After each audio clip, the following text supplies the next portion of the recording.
here we are. We'll just talk about the first couple things. So premenopause is any of the time of normal cycling before, usually in the, when you start your period to, your 40s, we'll just say, is about the time that somebody enters into perimenopause. Okay. And that can be, a whole long period. It could be perimenopause at 40, it could be at 38, it could be at 45. For some women, it's 48. It's just the time period where somebody's cycles start to change. And this is really foundational for women, because it's really about how their ovaries are producing. And there's some things that can make premenopausal years having abnormal cycles. So that might be a whole nother episode we talk about in the future, because there's a lot that goes into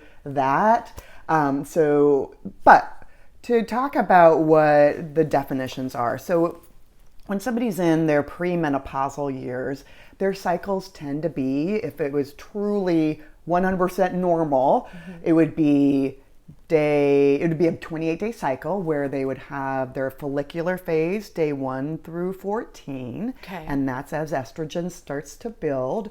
And then ovulation happens at day 14. And then post-ovulation, where we are making progesterone from the corpus luteum, which is the shell of the egg. We make progesterone, and then we make that for 12 days. And then 2 days of no progesterone. When all that progesterone drops out, we have this period of time, it's about 2 days, where then we're about PMS. And that's what signals the body to have a period. So 14 days, that's true normal. And that can vary. We can do 21 days to 35 days. And it all depends upon when somebody ovulates and how strong their eggs are.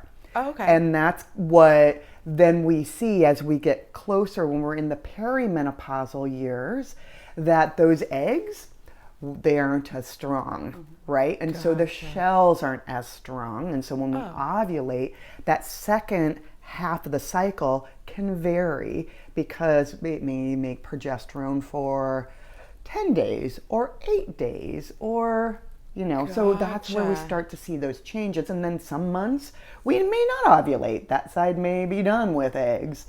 So that's kind of what what happens with perimenopause. And we'll get into a little bit more of the hormones and what's going on with that, I think, as we go. But let me just finish the definitions, right? And then when we get to menopause, that's 1 year after not having any periods. Oh, so you go a whole year without any. And if you have a period at your 11th month and 28th day, you get to start over again. Right?